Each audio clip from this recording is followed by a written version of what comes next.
When a billionaire family stopped the gala to humiliate a quiet black guest, the cameras caught everything. The laughter, the insults, the arrogance.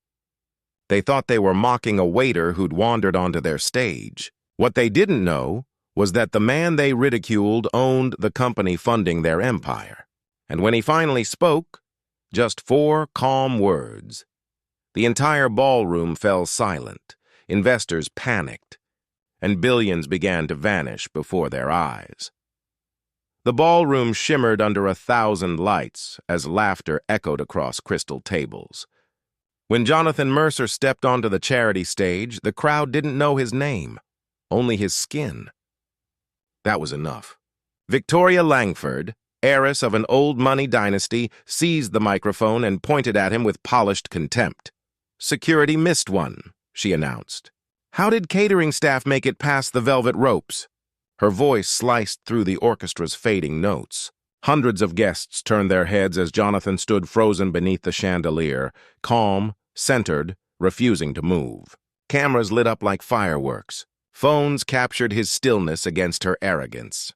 "Miss Langford," he began, voice measured, but she waved a manicured hand. "Don't embarrass yourself further," she hissed. "You don't belong here." Her father, Richard Langford, the billionaire patriarch, rose from his table and climbed onto the stage. "Victoria's right," he said. "This is a donor-only event." "Let's keep it that way," the audience murmured. Some shifted uncomfortably. Others smiled, enjoying the spectacle. "Sir," Jonathan replied evenly, "there seems to be a misunderstanding." "The only misunderstanding," Richard interrupted, "is how you slipped through security." From the front row, an influencer began streaming the moment live. Comments exploded. "Did she really say that? This is 2025, not 1925. The hashtag #GalaGate flashed across screens before the night was even half over. Security stepped forward. Their hesitation betrayed uncertainty. They'd seen this man arrive in a chauffeured car, escorted by the event coordinator. Still, power had spoken. They reached for his arm. Jonathan didn't flinch. His silence unnerved them more than protest would have. "Before you escort me out," he said calmly, "I suggest you check who funded tonight's gala." His words hung in the air like a riddle. Victoria laughed, dripping mockery. "Oh, he's funding the event now? Wonderful. Maybe next he'll say he owns the hotel." The crowd erupted again, mocking, self-satisfied, blind to the storm forming right in front of them. Richard signaled to the guards. "Get him off my stage." That's when Jonathan reached into his jacket pocket. Every movement was deliberate, slow, precise. Hundreds of eyes followed his hand as he drew out a black phone. The guards froze. The crowd hushed. He unlocked the screen, scrolled through a list of names, and pressed a contact labeled only Protocol 7. "Thompson Capital Executive Line," a voice answered. "Activate Protocol 7 immediately," Jonathan said softly. The line went silent. Then the voice replied, "Confirmed, Mr. Mercer. Implementation begins now." The entire ballroom went still. Victoria stopped mid-laugh. Richard blinked, confused. And then his phone began to buzz. Once, twice, then continuously. His expression drained from confidence to panic as he read the first alert. "Thompson Capital withdraws from all Langford Holdings agreements. 1.8B terminated. Penalty clauses triggered." Jonathan slipped his phone back into his pocket. "Now," he said, looking Richard in the eye, "we can discuss who doesn't belong here." The silence was suffocating. Camera flashes popped. Someone gasped. Another whispered, "He is Thompson Capital." Richard's hands trembled as he scrolled through incoming messages. Dozens of missed calls, urgent texts from investors, and one from his CFO. "Stock down 14% in after-hours trading. Crisis meeting at 6 a.m. Jonathan turned toward the stunned audience. "For those wondering," he said, voice steady, "Thompson Capital has financed Langford Holdings for the last 3 years. Tonight's display activates our breach clause for discriminatory conduct. Effective immediately, all investments are withdrawn."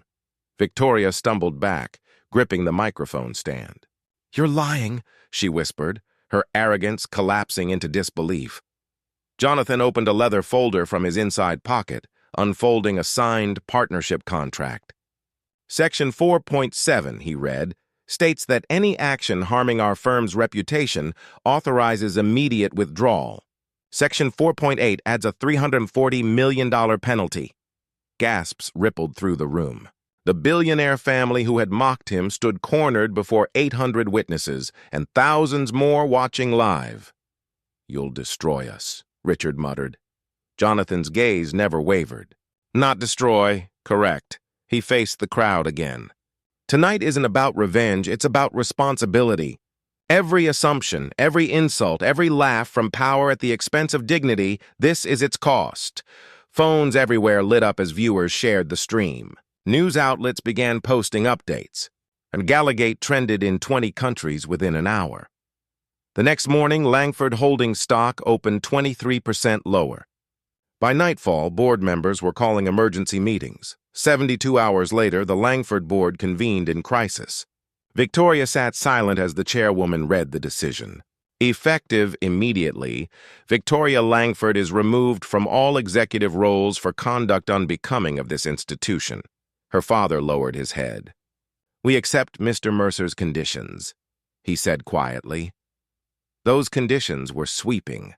Mandatory bias training for every board member and executive. A $50 million inclusion fund to support underrepresented entrepreneurs. Appointment of 3 new black directors within 60 days. Public apology broadcasts across all networks. Jonathan's calm became legend. His interview aired days later, viewed by millions. We don't destroy systems with anger, he said. We rewire them with intelligence. The footage from that night became case study material at Harvard and Wharton. Business leaders dissected every moment. The humiliation, the silence, the reversal. His phrase, Protocol 7, entered corporate slang as shorthand for strategic retaliation through power and precision. Months later, Langford Holdings rebuilt under new principles of inclusion. Jonathan refused interviews and founded the Dignity in Business Initiative, teaching firms how to turn prejudice into policy reform. Standing beneath the same lights that once exposed humiliation, he said quietly, "Never fight ignorance with rage.